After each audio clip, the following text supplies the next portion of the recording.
मरियम की मौत के बाद सयान अलीफ का बहुत ख्याल रखता है और उसे बताता है कि अलीफ उससे बहुत मोहब्बत करता है। यह सुनकर अलीफ को होश आ जाता है और सियान उसके साथ ज्यादा वक्त गुजारने लगता है। ये सब देखकर जिक्रिया फौरन गाजी यूसुफ के पास जाता है और उसे बताता है कि रेस्टोरेंट का मालिक दुनिया से जा चुका है, जबकि सियान बाबा उसकी बेटी से मोहब्बत करने लगा है। सियान का बाप इस मौके से फायदा उठाते हुए जमीन पर कब्जा करने की मंसूबाबंदी शुरू कर देता है। वो दोबारा अलीफ को तंग करना शुरू कर देता है। जब सियान को इस बात का पता चलता है तो वो फौरन अपने बाप के सामने खड़ा हो जाता है और कहता है कि जब तक मैं यहां हूं आप अलीफ को नुकसान नहीं पहुंचा सकते, मैं उससे बहुत मोहब्बत करता हूं। ये सुनकर गाजी यूसुफ का खून खोल उठता है। वो समझ जाता है कि जब तक अलीफ मौजूद है इसका बेटा उसके खिलाफ खड़ा रहेगा, उसीलिए वो जानबूझकर अलीफ को रास्ते से हटाने का फैसला करता है। सबसे पहले वो किसी बहाने से सियान को मुल्क से बाहर भेज देता है और फिर अपने आदमियों के जरिए अलीफ को अगवा करवा लेता है। उसे एक वीरान कमरे में कैद कर दिया जाता है, जहां गाजी यूसुफ इस पर मुसलसल दबाव डालता है कि जमीन उसके नाम कर दे, मगर अलीफ उसकी बातों से डर जाती है और कुछ भी समझ नहीं पाती।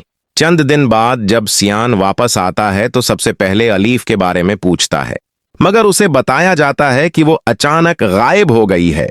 सियान फौरन समझ जाता है कि ये कोई आम बात नहीं बल्कि एक बड़ी साजिश है। वो सीधा अपने बाप के पास जाता है और कहता है कि मुझे अच्छी तरह मालूम है कि अलीफ कहाँ है, आपने ही उसे गायब करवाया है। गाजी यूसुफ इनकार करते हुए कहता है कि तुम क्या फजूल बातें कर रहे हो, मुझे नहीं मालूम वो लड़की कहाँ है। इस तरह बाप और बेटे के दरमियान टकराव शुरू हो जाता है। सियान हर हाल में अलीफ को तलाश करने का फैसला करता है।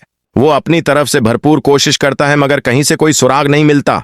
उसी दौरान उसे पता चलता है कि अलीफ के कुछ रिश्तेदार तुर्की में हैं। वो मजीद मालूमात हासिल करता है और फौरन तुर्की रवाना हो जाता है। तुर्की पहुंचकर सियान एक लड़की को देखता है जो बिल्कुल अलीफ जैसी लगती है, मगर उसका अंदाज बिल्कुल मुख्तलिफ होता है। सियान पहले उसे अलीफ समझता है और उसके करीब जाने की कोशिश करता है। वो बार बार कहता है कि तुम अलीफ हो, मुझे समझ नहीं आ रहा तुम मुझसे नाराज क्यों हो। आहिस्ता आहिस्ता वो लड़की भी सियान से मोहब्बत करने लगती है। चंद दिन बाद सियान को हकीकत का इल्म होता है कि वो अलीफ नहीं बल्कि उसकी जड़वां बहन है। ये जानकर सियान बहुत मायूस हो जाता है और समझ जाता है कि शायद अलीफ तुर्की में नहीं है। वो उसे छोड़कर वापस पाकिस्तान आ जाता है।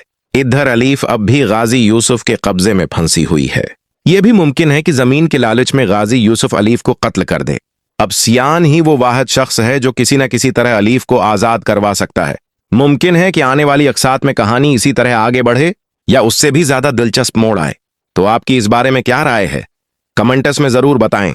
अगर आपको ये वीडियो पसंद आई हो तो लाइक और चैनल को सब्सक्राइब करना ना भूलें।